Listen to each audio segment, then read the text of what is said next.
पांचवां ध्वनि मुद्रण स्वामी विश्वंजी परिव्राजक द्वारा लिखित पुस्तक योग। ब्रह्मचर्य की परिभाषा। गुप्त इंद्रिय यानी उपस्थ जनन इंद्रिय का संयम करने को ब्रह्मचर्य कहते हैं। यह संयम मन, वचन व शरीर से करना चाहिए। शरीर के सर्वविध सामर्थ्यों की संयम पूर्वक रक्षा करने को ब्रह्मचर्य कहते हैं। आधुनिक ढंग से जीवन व्यतीत करने वाले अनेकों की धारणा है कि वीर्य की रक्षा करना पागलपन है, अतः वे अपने शरीर को हीन वीर्य बना लेते हैं, शरीर को नाजुक, कमजोर, रोगग्रस्त बना लेते हैं, शरीर की रोग प्रतिरोधक शक्ति को घटाते हैं। इंद्रियों पर जितना संयम रखते हैं उतना ही ब्रह्मचर्य के पालन में सरलता रहती है। इंद्रियों की चंचलता ब्रह्मचर्य के पालन में बाधक है। अपने लक्ष्य के प्रति सजग रहते हुए सदा पुरुषार्थी रहने से ब्रह्मचर्य के पालन में सहायता मिलती है। महापुरुषों, वीरों, ऋषियों, आदर्श पुरुषों के चरित्र को सदा सामने रखना चाहिए। मिथ्या ज्ञान अर्थात अशुद्ध ज्ञान का नाश करते हुए शुद्ध, पवित्र, सूक्ष्म विवेक को प्राप्त करने से वीर्य रक्षा में सहायता मिलती है। मन में सदा पवित्र विचारों को रखने व स्मरण करने से ब्रह्मचर्य का पालन अच्छा होता है। शरीर को दृढ़, बलवान बनाने के लिए नित्य प्रति अपने सामर्थ्य के अनुसार आसन, व्यायाम सरल एवं कठोर करने से वीर्य की रक्षा होती है। व्यवस्थित सात्विक भोजन, व्यवस्थित निद्रा व व्यवस्थित दिनचर्या से ही ब्रह्मचर्य की रक्षा होती है। ब्रह्मचर्य पालन के लाभ। प्रथम लाभ, शरीर दृढ़, बलवान, आकर्षक व स्वस्थ हो जाता है। दूसरा लाभ, शारीरिक शक्तियां पूर्ण आयु तक बनी रहती हैं। तीसरा लाभ, बुद्धि सूक्ष्म होती है, कम समय में अधिक कार्य करने की क्षमता आती है, अधिक मात्रा में सामाजिक कार्यों को कर सकते हैं। चौथा लाभ, रोग प्रतिरोधक क्षमता पर्याप्त मात्रा में बढ़ती है। पांचवा लाभ, प्रभु दर्शन करने के अधिकारी बनते हैं। छठा लाभ, मृत्यु को जीत कर मृत्युंजय बनते हैं। सातवां लाभ, शारीरिक बल के साथ साथ आत्मबल भी बढ़ता जाता है। आठवां लाभ, अपने व्रतों, संकल्पों, निश्चयों पर दृढ़ रहने की शक्ति बहुत अधिक बढ़ती है। नौवां लाभ, अहिंसा उन्नत होती है, जिससे परिवार, समाज, राष्ट्र व विश्व में सुव्यवस्था बनने से सार्वभौम रूप से सभी को सुख, आनंद मिलता है। योग का पहला अंग यम, यम का पहला विभाग अहिंसा। इस अहिंसा को सिद्ध करने के लिए सत्य, अस्तेय, ब्रह्मचर्य और अपरिग्रह हैं। इसी अहिंसा की सिद्धि के लिए शौच, संतोष, तप, स्वाध्याय और ईश्वर प्रणिधान भी हैं। ब्रह्मचर्य के विपरीत है व्यभिचार। व्यभिचार से भी वैसे ही हिंसा होती है जैसे झूठ से व चोरी से होती है। इस बात को हमें अच्छी तरह समझना चाहिए। व्यभिचार के संबंध में संसार में नाना प्रकार की भ्रांतियां हैं। उन भ्रांतियों को भी दूर करना है। जिस तरह का दोष झूठ से होता है, उसी तरह का दोष व्यभिचार से भी होता है। दोनों को समानता से देखना चाहिए। लोक में व्यभिचार शब्द से जो समझा जाता है उसको हम अच्छी तरह से समझें। व्यभिचार शब्द बहुत व्यापक शब्द है, अनेकत्र इसका प्रयोग होता है। यदि हम दर्शनों को देखें तो दर्शनों में व्यभिचार शब्द का बहुत प्रयोग आया है, विशेषकर न्याय दर्शन में। इसमें वी और अभी उपसर्ग हैं तथा धातु चर है। चर धातु का अर्थ है गति। गति के 3 अर्थ हैं, ज्ञान, गमन और प्राप्ति। वी और अभी को मिलाएंगे तो व्यभी बन जाता है और चर धातु जोड़ने पर व्यभिचार, अभिचार का अर्थ होता है चलना, अच्छी तरह चलना, और व्यभिचार का अर्थ होता है विपरीत चलना। विविध प्रकार से चलने को भी व्यभिचार कहते हैं। जब विवाह होता है तो पत्नी को पति कहता है कि मैं आपके लिए हूं, और पति को पत्नी कहती है मैं आपके लिए हूं। जो बोला वैसा ही करते हैं तब तो ठीक ही है, जो बोला वैसा नहीं करते हैं तो क्या करते हैं? व्यभिचार करते हैं। लोक में व्यभिचार का इतना ही अर्थ है। जैसे सत्य यम का विभाग है, ऐसे ही ब्रह्मचर्य भी यम का ही एक विभाग है। जैसे झूठ बोलने से दोष होता है, वैसे ही व्यभिचार करने से भी दोष होता है। जैसे झूठ विरुद्ध आचरण है, वैसे ही व्यभिचार भी विरुद्ध आचरण है। जो सुबह से लेकर रात तक बड़े बड़े और अति हानिकारक झूठ बोल के आता है, वह भी एक बार व्यभिचार करके आने वाले को पता नहीं कैसे दिखता है। यानी जीवन भर व्यक्ति रोज झूठ बोलता है, उसमें तो जैसे उसको कुछ सोचना ही नहीं है, मानो उसने कोई पाप ही नहीं किया।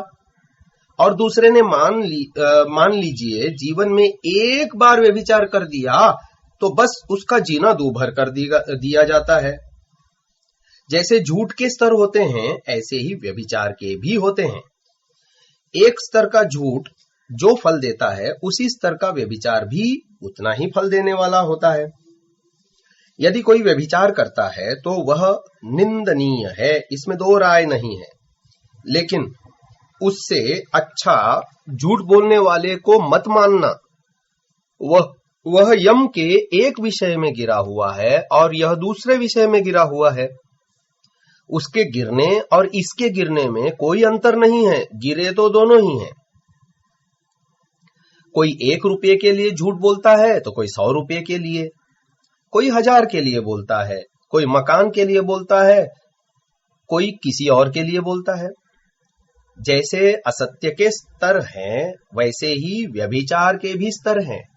कोई देखकर व्यभिचार करता है, कोई छूकर व्यभिचार करता है, कोई बोलकर व्यभिचार करता है, कोई किसी प्रकार से करता है, लेकिन दोष तो सभी में है। यदि महर्षि वेद व्यास जी ने ब्रह्मचर्य की परिभाषा की है, बहुत संक्षेप से की है। ब्रह्मचर्यम गुप्तेन्द्रियस्य उपस्थस्य संयमः। उन्होंने कहा गुप्तेन्द्रिय का यानी उपस्थ इंद्रिय का संयम करना ब्रह्मचर्य है। यानी ब्रह्मचर्य का अर्थ हुआ संयम करना, उपस्थ इंद्रिय का संयम करना। जब उस संयम को नहीं करते हैं तभी उसका नाम व्यभिचार है, और जो व्यभिचार करता है उसको व्यभिचारी कहते हैं। अब हम लोक में देखें कि किस तरह हम असंयमी बन गए हैं। गृहस्थ आश्रम में रहने वाले भी ब्रह्मचर्य के विरुद्ध आचरण करने को प्रयत्नशील होते रहते हैं। संतान गृहस्थ का बहुत बड़ा उद्देश्य होता है, उससे अतिरिक्त सब व्यभिचार है। आज कितना असंयम हो गया है। क्यों हम संयम नहीं कर पा रहे हैं? क्योंकि ब्रह्मचर्य की महिमा हमने नहीं जानी। जैसे हम झूठ इसलिए बोलते हैं क्योंकि सत्य की महिमा हमने नहीं जानी। हम चोरी इसलिए करते हैं क्योंकि अस्तेय की महिमा हमने नहीं जानी। ठीक उसी प्रकार से संयम इसलिए नहीं रखते हैं क्योंकि ब्रह्मचर्य की महिमा हमने नहीं जानी। एक बार हमको ये बोध हो जाए कि ब्रह्मचर्य की क्या महिमा है तो व्यभिचार छोड़कर ब्रह्मचर्य पालन में लग जाएंगे। अहिंसा का पालन करने के लिए सत्य का पालन किया जाता है। जैसे सत्य अहिंसा को पुष्ट करता है, वैसे ही झूठ हिंसा को पुष्ट करता है। अस्तेय से अहिंसा की पुष्टि होती है, चोरी से हिंसा की पुष्टि होती है। अहिंसा की पुष्टि में जितनी महत्ता सत्य व अस्तेय की है, उतनी ही महत्ता ब्रह्मचर्य की भी है। ब्रह्मचर्य से अहिंसा ही की पुष्टि होती है और व्यभिचार से हिंसा की पुष्टि होती है। वेदों में जितनी महिमा सत्य और अस्तेय की गाई गई है, उतनी ही महिमा ब्रह्मचर्य की भी गाई गई है। अथर्ववेद के अंदर ब्रह्मचर्य को लेकर इकट्ठे 26 मंत्र हैं। चारों वेदों में जगह जगह पर तो है ही, लेकिन यहाँ एक ही स्थल पर 26 मंत्र ब्रह्मचर्य से संबंधित हैं। कितनी महिमा है ब्रह्मचर्य की। मैं उन मंत्रों में से एक मंत्र आपके समक्ष रखता हूं। ब्रह्मचर्य की कितनी महिमा है, मृत्यु को देख करके कौन नहीं डरता। आज इस संसार में मृत्यु से सभी डरते हैं। आज तक जितने मनुष्य हुए हैं और आगे जितने भी होंगे, उनमें से प्रत्येक व्यक्ति मृत्यु से भय खाता है। इसको देखकर दिल कांप उठता है। इसको देख करके कौन नहीं विचार करता। कुछ ऐसे जंतु होते हैं कि वे जब कहीं प्रस्थान करें तो वहां आतंक मच जाता है। कुछ समय पहले राजस्थान पत्रिका में एक समाचार आया था।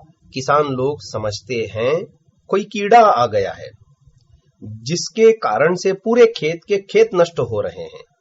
कड़का नाम का एक जंतु है, वो जब फैल जाता है, एकदम पूरा का पूरा खेत नष्ट हो जाता है। उपनिषदों में पढ़ते हैं, कुछ पक्षी आकर के खेतों के ऊपर मंडराते हैं तो सारा का सारा खेत समाप्त हो जाता है। जैसे वे आकर के आतंक मचाते हैं, ऐसे ही ये मृत्यु मंडरा रही है हमारे ऊपर, आतंक मचा रही है सबके ऊपर। उसको देखकर कौन नहीं डरता, सभी डरते हैं। लेकिन ब्रह्मचर्येण तपसा देवा मृत्युमपाघ्नत, वह ब्रह्मचर्य का पालन करने वाला, ब्रह्मचर्य को अपनाने वाला ब्रह्मचारी, जो ब्रह्म में ही विचरण करता है, जो वीर्य में ही विचरण करता है, जो वेद में ही विचरण करता है, उस ब्रह्मचारी के सामने भी मृत्यु आकर के मंडराने लगी, उसे खाने की चेष्टा करने लगी, उसे समाप्त करने लगी। लेकिन वह ब्रह्मचारी ब्रह्मचर्येण तपसा, ब्रह्मचर्य रूपी तपस्या से ऐसे गुणों को अपने अंदर धारण करता है, देवत्व को प्राप्त करता है कि उससे वह मृत्यु को यूं उठा करके फेंक देता है, जैसे तिनके को उठा करके कोई फेंक दे।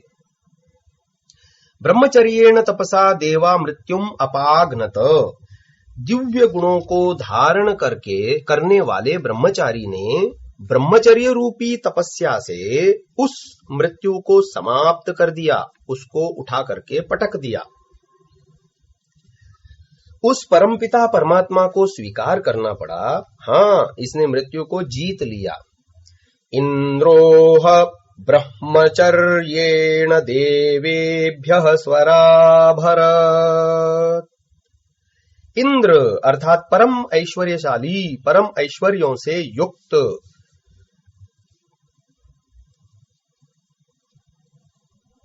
उस परमपिता परमेश्वर ने उस देव के लिए, जिसने ब्रह्मचर्य से मृत्यु को उठा करके पटक दिया, उधर फेंक दिया, ऐसे उस देव के लिए, उस ब्रह्मचारी के लिए स्वराभरत, स्वः आभरत, स्वः स्व इति नाकम सुखम, स्व का अर्थ है सुख, अमृत, आभरत सब ओर से भर दिया, सुख से, आनंद से, अमृत से उस ब्रह्मचारी की आत्मा को भर दिया। बस वह अमृतमय हो गया, आनंदमय हो गया। अब वो चिंताओं से, कष्टों से, पीड़ाओं से, दुखों से सभी से मुक्त होकर के अमृतमय आनंदमय हो गया। क्या ब्रह्मचर्य की महिमा में कोई कमी है? नहीं है, लेकिन आज हम ब्रह्मचर्य का पालन नहीं कर पा रहे हैं। हमारे जीवन में वह संयम नहीं है। हम संयम नहीं कर सकते क्योंकि हम अपने जीवन के प्रति ईमानदार नहीं हैं। वह संयम नहीं है हमारे में, इसीलिए हम डरपोक हो गए हैं, डरने वाले बन गए हैं, सदा डरते रहते हैं। कोई कम डरता है, कोई ज्यादा, पता नहीं किस किस से हम डरते हैं। जिस मृत्यु के डर से सारा जग कांप करके थर्रा रहा है, उसको ब्रह्मचारी यों उठा करके फेंक देता है। हम न जाने किस किस से डरते रहते हैं। जिसको देखो उसी से डरते हैं। पता नहीं पग पग पर कितने डरपोक बन गए। क्यों? संयम नहीं है हमारे जीवन में। असंयम हमको डरा रहा है। इसीलिए शतपथ ब्राह्मणकार महर्षि याज्ञवल्क्य ने इस संबंध में कहा है, ब्रह्म वै मृत्यवे सर्वाः प्रजाः प्रायच्छत्।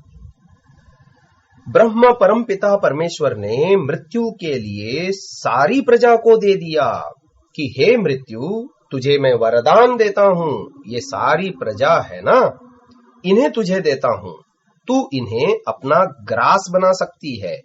यह प्रजा मेरी आज्ञा का पालन नहीं कर रही है। मैंने जिस मुक्ति को सामने रख करके इस संसार को बनाया है और उसको पाने के लिए नियम भी बनाए हैं, नियमों का पालन करते हुए, संयम में रहते हुए मुक्ति को पाने के लिए मैंने संसार बनाकर दिया।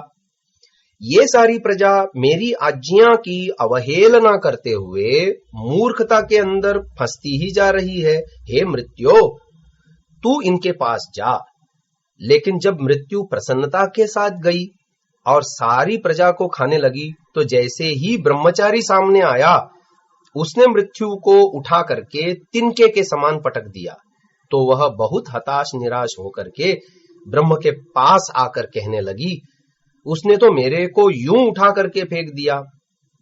तस्मै ब्रह्मचारिणम एव न प्रायच्छत्। महर्षि याज्ञवल्क्य जी कहते हैं, उस मृत्यु के लिए ब्रह्मचारी को नहीं दिया, बाकी सबको दे दिया। देखिए क्या कम महिमा है ब्रह्मचर्य की।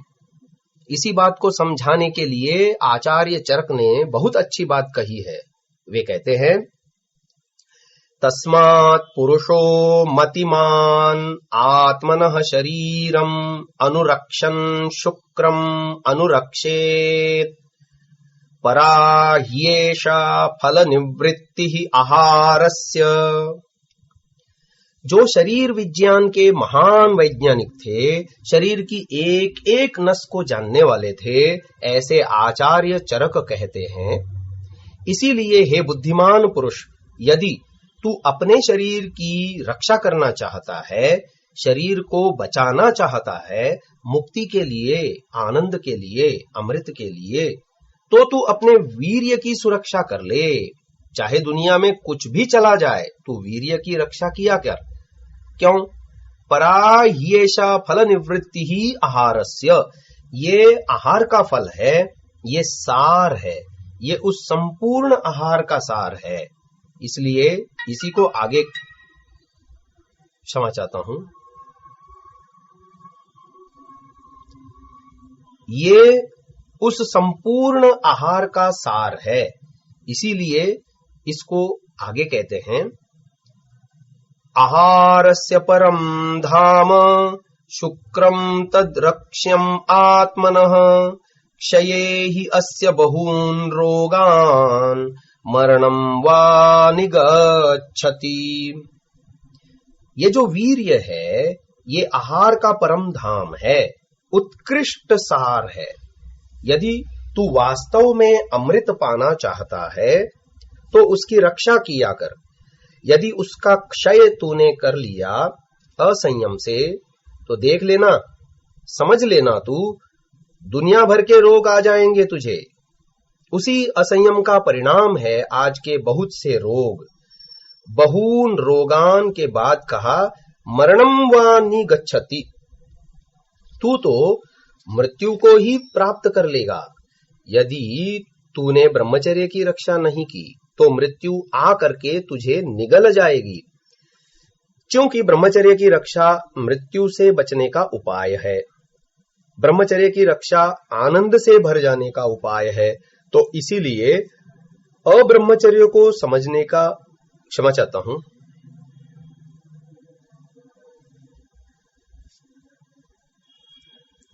तो इसीलिए ब्रह्मचर्य को समझने का प्रयत्न भी करना चाहिए। जीवन में यदि संयम लाते हैं तो उससे मृत्यु को जीत सकते हैं। ये कम महिमा नहीं है, और इसका अर्थ यह भी नहीं है कि सत्य की महिमा घट गई।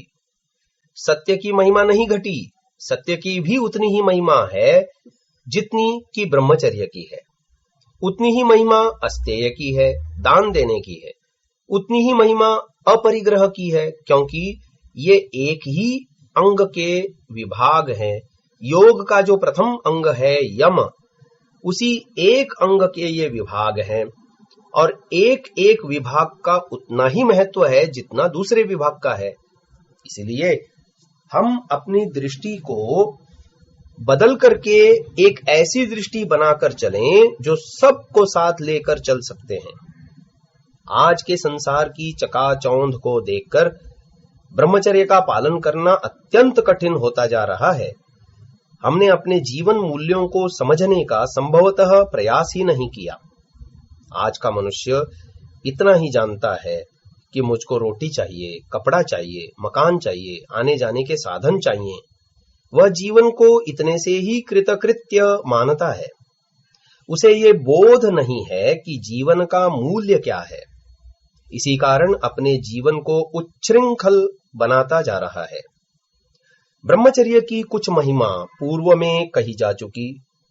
कितना महत्व है, कितनी ऊंची स्थिति है ब्रह्मचर्य की, जिसके कारण से जीवन व जीवन की यथार्थता का बोध हमें होता है। जीवन के लिए ब्रह्मचर्य कितना मान्य रखता है, महर्षि वेदव्यास जी लिखते हैं, ब्रह्मचर्य के महत्व को समझने का प्रयत्न करो। ब्रह्मचर्यस्य च गुणं शृणु त्वं वसुधाधिप आजन्म मरणाद्यस्तु ब्रह्मचारी भवेदिह।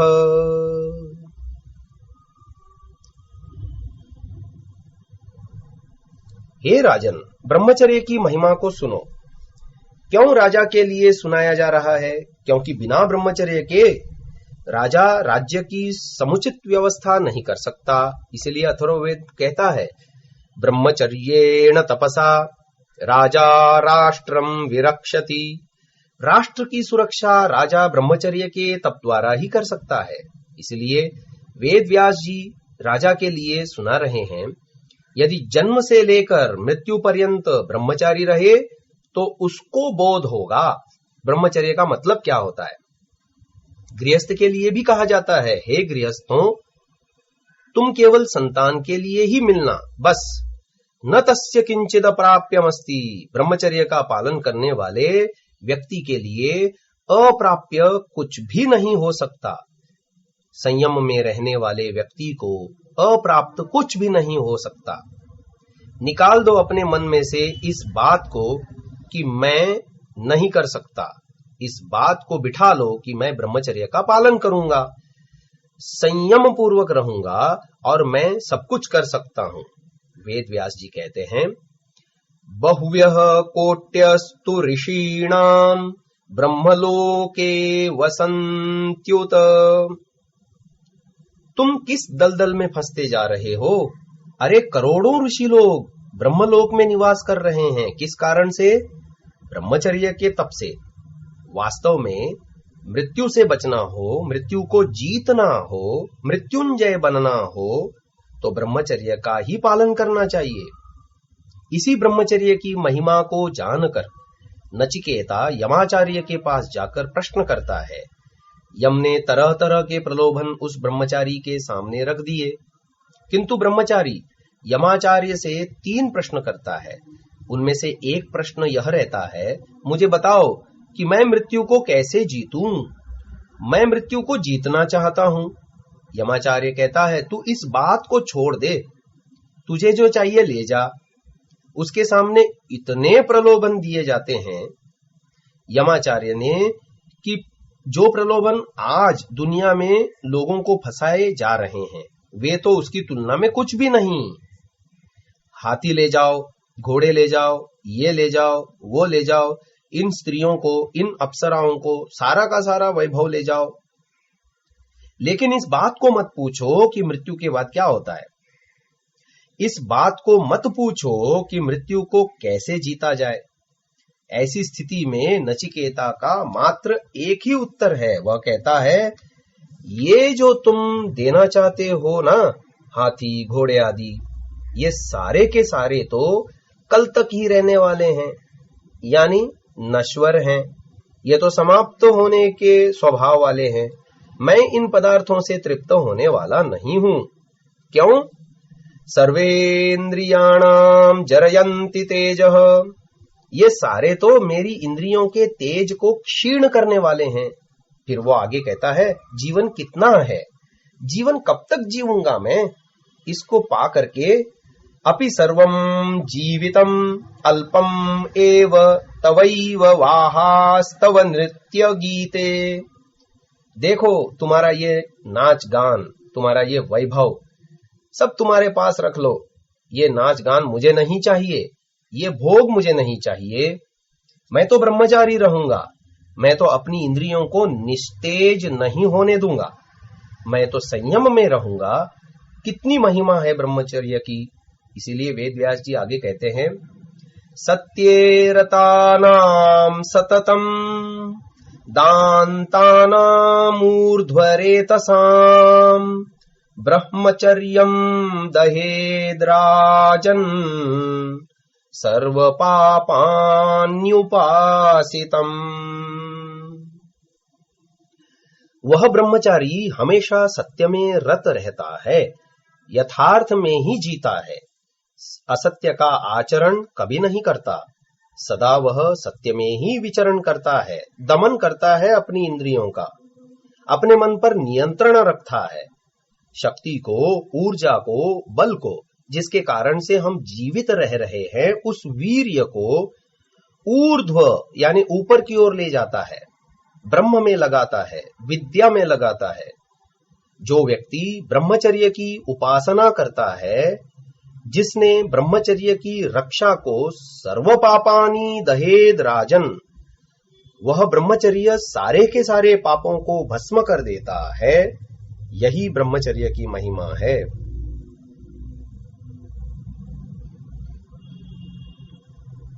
क्षमा चाहता हूं।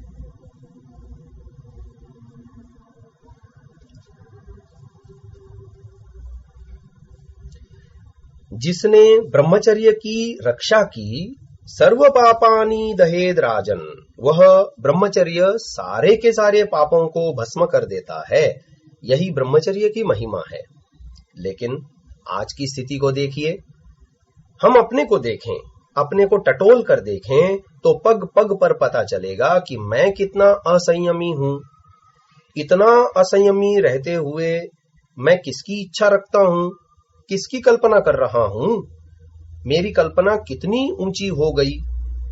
आज मैं भगवान का दर्शन करना चाह रहा हूं। दलदल में फंस करके, दलदल में जीता हुआ, न देखने में संयम है, न खाने में संयम है, न सूंघने में संयम है, न छूने में, न अन्य किसी में संयम है, न उठने में संयम है, न बैठने में, न सोने में, और अन्य किसी में भी संयम नहीं है। सारा का सारा जीवन पता नहीं यूं ही बीता चला जा रहा है। अपने जीवन के मूल्य को कभी समझा नहीं है, और आज मृत्यु से बचने की इच्छा कर रहा हूं, मृत्यु को जीतना चाहता हूं। हम उड़ती उड़ती बातों में जीवन बिताए जा रहे हैं जो अत्यंत घातक हैं। जो बातें, वस्तुएं सदा मृत्यु के मुख के अंदर धकेलने वाली हैं, उन्हीं को आज हम कल्याणकारक मानते हैं, उन्हीं को आज हम गले लगाए जा रहे हैं। उनके बिना जीवन को जीना हराम मानते हैं, गलत मानते हैं। इसीलिए आज व्यक्ति कहता है इनके बिना तो नहीं जिया जा सकता। तो हम जो कुछ भी करते हैं, रोटी, कपड़ा, मकान आदि भोग साधनों व विषय भोगों के लिए ही तो करते हैं, और कुछ नहीं करते।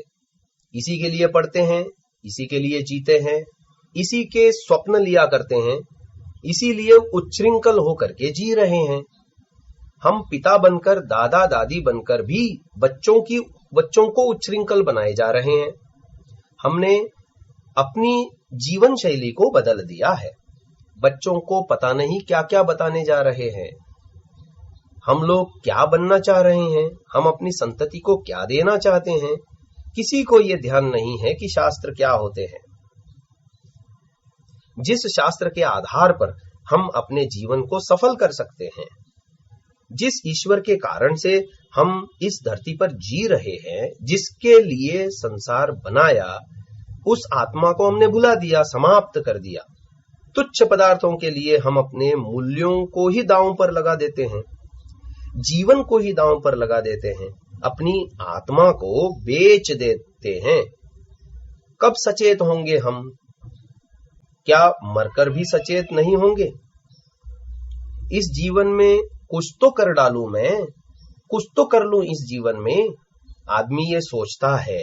आगे देखेंगे, अभी तो मुझे कुछ गलत करने दो।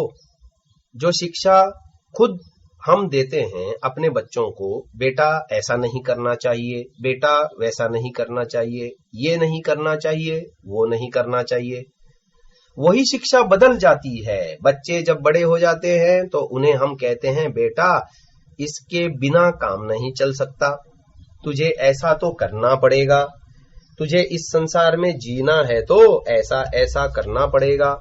इस तरह का उसको गलत पाठ पढ़ाते हैं। हम लोग माता पिता, दादा दादी बनकर अनर्थ करवाते रहते हैं। बचपन में पता नहीं क्या सिखाते हैं और बड़े होने पर क्या सिखा रहे हैं। उल्टी गंगा बह रही है आज सारी की सारी दुनिया में। पता नहीं कब वह दिन आएगा जब हम इसको धरती पर उतारेंगे। आज हमारे सामने विकट परिस्थिति है। वेद एवं ईश्वर की बातें हमारी बुद्धि में नहीं बैठ पा रही हैं। यदि इनमें से कुछ बातें हम समझ भी जाते हैं तो उनमें रुचि न होने के कारण उन बातों को प्रायः भूल जाते हैं। भूलने का एक और बड़ा कारण है संयम न रख पाना। बिना संयम स्मृति नहीं बनती, और स्मृति ब्रह्मचर्य के बिना तीव्र नहीं हो सकती। शास्त्रों की सूक्ष्म बातें सूक्ष्म बुद्धि से ही समझी जा सकती हैं। बुद्धि सूक्ष्म तभी होती है जब हमारे शरीर में भोजन का सार प्रचुरता से होगा। भोजन का सार यानी सूक्ष्म तत्व है शुक्र। शुक्र सुरक्षित रहेगा ब्रह्मचर्य पालन से। कहा भी है, आहारस्य परम धाम शुक्रम तद रक्ष्यम आत्मनः। वेद व्यास जी ने पतंजलि के सूत्र ब्रह्मचर्य प्रतिष्ठायाम वीर्य लाभः की व्याख्या करते हुए ब्रह्मचर्य पालन से होने वाली उपलब्धियां बताई हैं। यस्य लाभात् अप्रतिघान गुणान उत्कर्षयति, अर्थात यस्य लाभात्, जिस वीर्य के लाभ से अप्रतिघान गुणान, न दबने वाले गुणों को, उत्कर्षयति बढ़ाता है। वेद व्यास जी आगे लिखते हैं, सिद्धश्च विनयेषु ज्ञानम आधातुम समर्थो भवति। जिसने ब्रह्मचर्य को सिद्ध कर लिया वह विनयशील शिष्यों व व्यक्तियों को ज्ञान देने में समर्थ होता है। विनय किसमें है? जिसमें संयम है। संयम ब्रह्मचर्य से आता है। जिसके पास समझने का सामर्थ्य है, जिसका मन शुद्ध हो गया है, ऐसे ही मन अथवा बुद्धि वाले विनयशील ब्रह्मचारियों को ज्ञान देने में समर्थ होता है। समझने व समझाने का सामर्थ्य वीर्यवान बनने से ब्रह्मचर्य से ही आता है। आज सूक्ष्म बुद्धि का प्रायः अभाव है। कारण क्या है? हमारा असंयमी होना। ब्रह्मचर्य की शक्ति से पुष्ट न होना। अथर्ववेद के ब्रह्मचर्य सूक्त के अंदर बताया गया है, आचार्यो ब्रह्मचर्येण ब्रह्मचारिणमिच्छते। आचार्य ब्रह्मचारी की इच्छा करता है कि ब्रह्मचारी मेरे पास आकर सीखे। आचार्य ब्रह्मचर्य के बल पर ही ब्रह्मचारी को प्राप्त करता है। आचार्य के पास जो ज्ञान है उसे ब्रह्मचारी ही ग्रहण कर सकता है। आचार्य की परिभाषा वेद मंत्र में स्वयं ईश्वर ने दी है, आचार्यो ब्रह्मचारी। आचार्य ब्रह्मचारी होता है। ब्रह्मचारी कौन होता है? ईश्वर ने बताया, ब्रह्मचारी प्रजापति। ब्रह्मचारी प्रजा का पालक और रक्षक होता है। जिनके पास संयम है, सामर्थ्य है, वही रक्षक और पालक हो सकता है। आचार्य अपने गुणों को, तेज को ब्रह्मचारी के भीतर स्थापित करता है।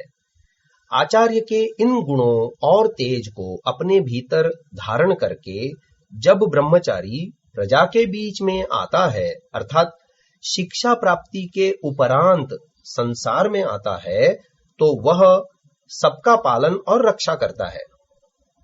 प्रजापति किसे कहते हैं? प्रजापतिर विराजति। प्रजापति फैलता है, उसकी कीर्ति संसार में फैलती है। प्रजापति विराट बनता है। विराट कौन है? विराट इंद्रो अभवत। इंद्र अर्थात जीवात्मा, जो इंद्रियों का स्वामी होता है। इंद्रियों पर वशित्व के कारण ही उसे इंद्र कहते हैं। इंद्र वह है जो इंद्रियों पर नियंत्रण के कारण वास्तव में मानव हो गया है। बहुत से लोग कहते हैं कि हमें ईश्वर का साक्षात्कार करा दो। कहने वाले का आशय यही है कि मुझे करना धरना कुछ न पड़े और ईश्वर का साक्षात्कार हो जाए। उसकी बुद्धि इतनी सूक्ष्म नहीं है जो वह इस परम तत्व को पाने की बात को इतने सरल ढंग से कह गया। उसे इस बात का महत्व का ज्ञान ही नहीं है जिस बात के लिए ब्रह्मचारी ने अपना सर्वस्व झोंक दिया। रात दिन एक करके अपने जीवन ही होम करके कर दिया। क्षमा चाहता हूं।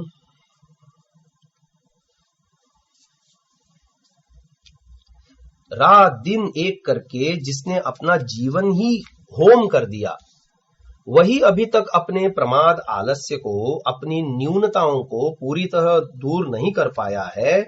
और यह आदमी उसी ब्रह्म तत्व को क्षण मात्र में प्राप्त करना चाहता है, मानो हाथ बढ़ाते ही पा लेगा। उसे इसकी महत्ता का ज्ञान नहीं है कि कितने धैर्य और संयम करने के उपरांत ही उस परम तत्व को पाया जाता है। कहने का तात्पर्य यह है कि हमारा आज का व्यवहार इंद्रिय पर संयम ऐसा ही है जैसा कि इस व्यक्ति का जो शर्त लगाकर निर्धारित 100 जूते भी खाएगा, 100 प्याज भी खाएगा और संयम न होने के कारण शर्त हार कर 100 रुपये भी देगा। गुरुकुल में आचार्य लोग हमसे भली भांति के, क्षमा चाहता हूं,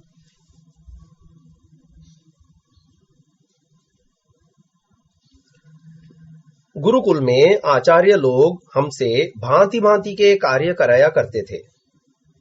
हम तब बहुत झुंझलाते थे, मन ही मन कहते थे कि आचार्य जी हमें पढ़ने का अवसर न देकर हमसे ऊल जलूल कार्य कराकर हमारे जीवन को बर्बाद कर रहे हैं। किंतु आज इतने सालों पश्चात हमें याद आ रहा है कि उन्होंने उन कार्यों के द्वारा हमारा जीवन बर्बाद नहीं किया था, वरन वे उन कार्यों द्वारा हमारे जीवन को गढ़ रहे थे, हमारे अंदर संयम की स्थापना कर रहे थे। तब हम कच्चे घड़े थे।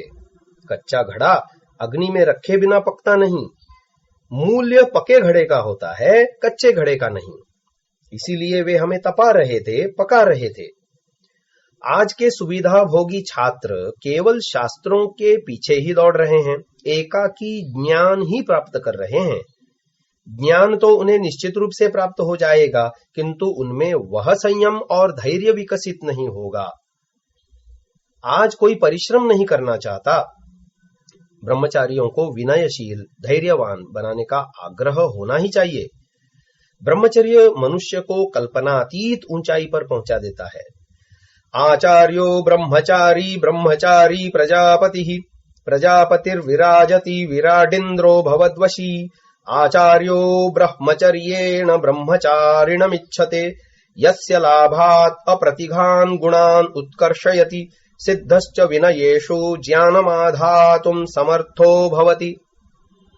इस प्रकार से हम इन बातों को मस्तिष्क में रखकर जब विचार करेंगे तभी हम अपनी क्षीण होती स्मृति को तीव्र बनाकर मूर्खता को हटा पाएंगे। लक्ष्य को प्राप्त करने का संयम और धैर्य तभी हमारे भीतर विकसित हो पाएगा। ब्रह्मचर्य के संदर्भ में हमें जीवन के विभिन्न कोणों पर विचार करना चाहिए। इंद्रिय जय कैसे करें? इंद्रिय दास बनने से क्या हानियां हैं? मृत्युंजय बनने के लिए कितना तप करना चाहिए, कितना धैर्य चाहिए? मृत्युंजय बनने के लिए ब्रह्मचारी अपनी इच्छाओं की आहुति यज्ञ रूपी आचार्य में होम करके एक प्रकार से अपने अस्तित्व को समाप्त कर देता है।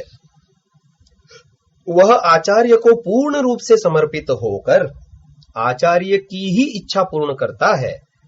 उसमें उस समय अपनी कोई इच्छा उत्पन्न नहीं होती। इतिहास हमें बताता है कि चंद्रगुप्त का चाणक्य को कितने उत्कृष्ट रूप से समर्पण हुआ था। बाल्यावस्था से राजा बनने तक चंद्रगुप्त पूर्ण रूपेण समर्पित रहा। इस बीच उसने चाणक्य के सम्मुख एक भी इच्छा प्रकट नहीं की। वह संयम पूर्वक बिना विचार किए अक्षरशः आचार्य की ही आज्ञा को शिरोधार्य किए जाता रहा। कितना धैर्य और संयम था उसमें, इसकी कल्पना आज के परिवेश में करना कठिन है। उपनिषदों में इंद्र और विरोचन की कथा आती है।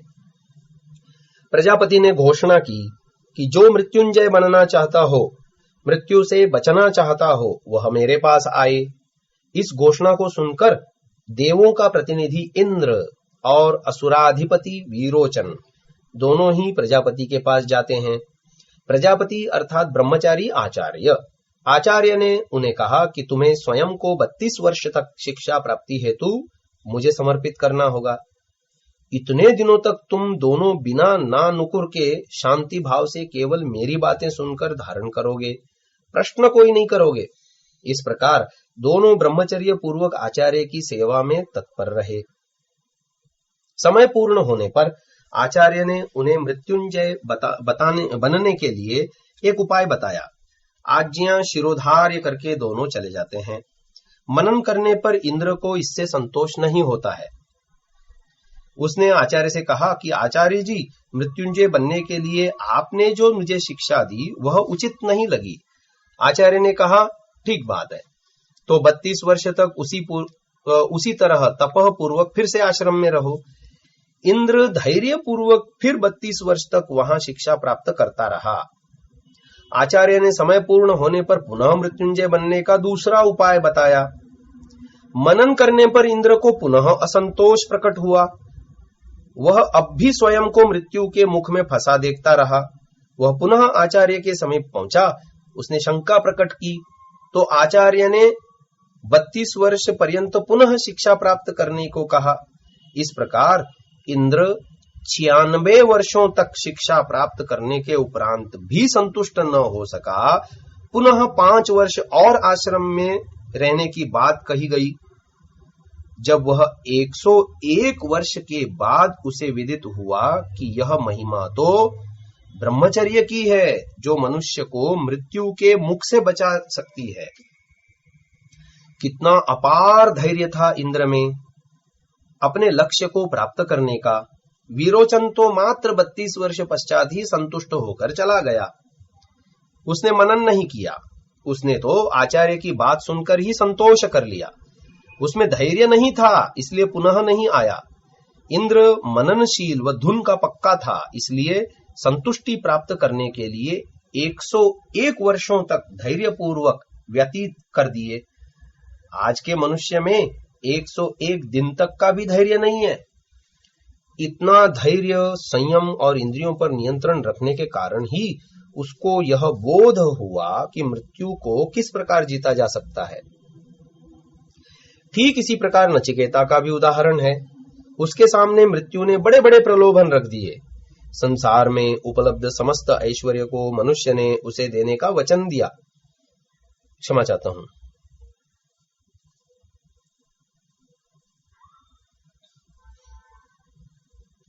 संसार में उपलब्ध समस्त ऐश्वर्य को मृत्यु ने उसे देने का वचन दिया, परंतु वह तो ज्ञान प्राप्ति की धुन का पक्का था। उसने वे सारे प्रलोभन ठुकरा दिए। मृत्यु भी उससे हार गया। आज के व्यक्ति को देखिए, धन का दास बनकर किस प्रकार चक्कर धन्नी खा रहा है। 1,00,000-2 लाख के लिए ही मनुष्य पता नहीं क्या क्या करना स्वीकार कर लेता है। परंतु नचिकेता सकल विश्व के धनैश्वर्यों को ठोकर मार देता है। कितना अदम्य संयम था उसमें। वह कहता है, न वित्तेन तर्पणीयो मनुष्यो लप्स्यामहे वित्तमद्राक्ष्मचेत्वा। इस धन से मनुष्य कभी तृप्त नहीं होता। मेरे पास ब्रह्मचर्य का बल है। इसके द्वारा जितना चाहूं उतना धन उपार्जित कर लूंगा। मुझ में इतना सामर्थ्य है। जीविष्यामो यावद ईशिष्यसि त्वम। जितना तुम चाहोगे उतना तो मैं जी ही लूंगा। इसीलिए वरस्तु में वरणीयः स एव। मेरा वर तो मृत्युंजय बनने का है, मुझे तो वही दीजिए। इस प्रकार देखिए, ब्रह्मचर्य के कारण उसमें कितना प्रबल आत्मविश्वास आया, कितना अदम्य संयम था उसमें। इतने महान प्रलोभन को ठोकर मारकर दूर हटा दिया उसने। किस लिए? केवल मृत्युंजय बनने के लिए। तब हार कर मृत्यु कहता है, न सांपरायः प्रतिभाति बालम। मूर्ख व्यक्ति को ब्रह्मचर्य आदि तप अच्छे नहीं लगते। तूने इससे ऊपर उठकर आगे देखा है, इसलिए मैं तुझे बताता हूं। सर्वे वेदा यत्पदमामनन्ति तपांसि च सर्वाणि च यद्वदन्ति यदिच्छन्तो ब्रह्मचर्यं चरन्ति तत्ते पदं संग्रहेण ब्रवीम्योमित्येतत्। जितने भी वेद हैं वे जिस पद के बारे में संकेत करते हैं, जितने व्रत किए जाते हैं, जितने तप किए जाते हैं, वे सब के सब जिस पद के बारे में कहते हैं, तथा तीसरी बात जिसके लिए लोग इस ब्रह्मचर्य का पालन करते हैं, वह पद ओम परमात्मा। वह परमात्मा तुझे मृत्युंजयी बना देगा। सामान्य रूप से सुनने से प्रतीत होता है कि बस ओम परमात्मा ही तुझे मृत्यु से बचा सकता है। यह तो कोई विशेष बात नहीं है, इसे तो सभी जानते हैं। इतनी सी बात के पीछे इतना परिश्रम कराया, किंतु यह मात्र इतनी सी ही बात नहीं है। यही तो सार तत्व की बात है। यह ओम इत्येतत् पद सबकी समझ में नहीं आ सकता। इसे वही समझ सकता है, अर्थात उसी की बुद्धि इसे समझने जितनी सूक्ष्म हो सकती है, जिसने इंद्रियों को वश करके ब्रह्मचर्य द्वारा संयम और धैर्य को प्राप्त किया हो। इसीलिए वेद व्यास जी कहते हैं कि शास्त्रों का मर्म वही मनुष्य समझ सकता है जिसने मनसा वाचा कर्मणा ब्रह्मचर्य को धारण किया हो। ब्रह्मचर्य के महत्व को मुंडकोपनिषद का यह मंत्र इस तरह से स्पष्ट करता है, सत्येन लभ्यस्तपसा हि एष आत्मा सम्यक् ज्ञानेन ब्रह्मचर्येण नित्यम् अंतः शरीरे ज्योतिर्मयो हि शुभ्रो यं पश्यन्ति यतयः क्षीण दोषाः। शरीर के भीतर जो शुभ्र ज्योतिर्मय परमपिता परमात्मा है, उसे सन्यासी लोग जो अपनी इंद्रियों पर संयम करके जीते हैं, जिन्होंने अपने दोषों को नष्ट कर दिया है, ही देख सकते हैं। वे नित्य ब्रह्मचर्य का पालन करते हैं, इसीलिए उन्हें ईश्वर साक्षात्कार हुआ करता है। हमें भी इन बातों की महत्ता को समझकर ब्रह्मचर्य पालन का व्रत लेना चाहिए। इसमें हमारा ही लाभ है। इस सिद्धांत पर हमें कभी न कभी तो आना ही पड़ेगा। इसके अतिरिक्त हमारे उद्धार का और कोई मार्ग नहीं है।